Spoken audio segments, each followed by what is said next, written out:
Հայ-ֆրանսիական դարավոր բարեկամությունը ներկայում գործնական ու ավելի ամուր հիմքերի վրա է։ Այս փաստը ընդգծել է նախագահ Սերժ Սարգսյանը ֆրանսիական ներկայացուցչական պատվիրակության հետ հանդիպման ժամանակ։ Այդ փոխկապակցվածությունը այնքան սերտ է, որ շատ դեպքերում նույնիսկ դժվար է տարանջատել։ Շարլ Ազնավուրն ու Միշել Լեգրանը, Գարժուն ու Ժանսեմը, Անրի Վերնոյը, Անրի Տրոյան ու Ալեն Թերզյանը իհարկե ֆրանսիական մշակույթի հենասյուներից են, բայց բնականաբար նաև մեր մշակույթի, հայկական մշակույթի անբաժանելի մաս է։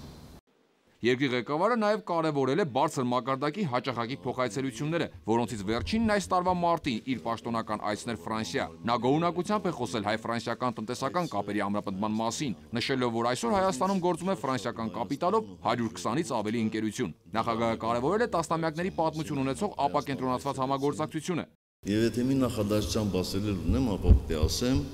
որ ապակենտրոնացված համագործակցությունը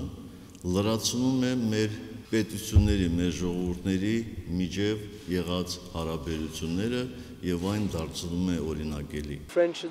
Նախագահ Սարգսյանի հետ խոսել ենք Հայաստանի եւ Ֆրանսիայի տեղական ինքնակառավարման մարմինների միջև հարաբերությունների մասին, հատկապես Մարսելի ու Երևանի համագործակցության մասին։ Մեր հարաբերությունները շատ լավ են։ Խոսել ենք նաեւ տնտեսական գործակցության մասին։ Մենք ցանկանում ենք, որ շատ հայ գործարարներ ներդրումներ անեն Ֆրանսիայում, քանի որ կարծում ենք, որ տնտեսական կապերը կարևոր են երկու երկրների համար էլ։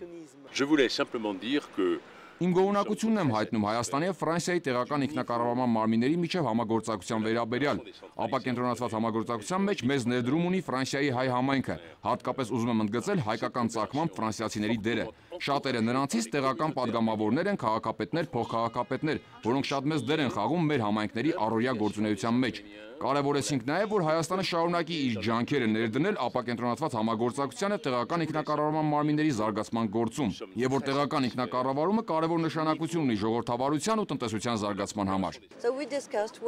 Քննարկման ժամանակ խոսել ենք հայ-ֆրանսիական գործակցության մասին։ Նախագահն ասաց, թե որքան կարևոր է Հայաստանի եւ Ֆրանսիայի տեղական ինքնակառավարման մարմինների կապը։ Իրականում դրանք բազմաշերտ են, ազգայինից մինչև տեղական ինքնակառավարման մարմիններ։ Սերժ Սարգսյանը ջերմ խոսքեր է ասել միջխորհրդարանական գործակցության մասին, հատկապես հիշելով այս ամռանը ֆրանսիացի օրենսդիրների այցը Հայաստան եւ Լեռնային Ղարաբաղ։ Նախագահը հանդիպման մասնակիցներին եւս կոչ է արել այցելել ԼՂՀ, նշելով, թե տեղյակ է, որ ապակենտրոնացված համագործակցություն կա նաեւ Լեռնային Ղարաբաղի հետ։ Անդրադառնալով այս հարցում Ադրբեջանի հակազդեցությանը նախագահն ասել է, որ պարզ է նաեւ Ադրբեջանի գործողությունների պատճառը։ Նրանք ցանկանում են, որ ընդհանրապես Ղարաբաղի մասին որևէ մեկը չիմանա, չլսի, չտեսնի, հակառակ պարագայում փլուզվում է իրենց կողմից ստեղծած մի ողջ կեղծ պատմություն։ Որտեղ բոլոր նրանք, ովքեր այցելում են Լեռնային Ղարաբաղ, տեսնում են ղարաբաղցիների հաջողությունները, տեսնում են, թե ինչպիսի ազատատենչ ժողովուրդ է այնտեղ ապրում, տեսնում են, թե ինչպիսի քրիստոնեական մշակույթ են կարողացել ձևավորել հազարամյակների ընթացքում եւ տեսնում են մարդկանց վստահությունը վաղվա օրվա հանդեպ։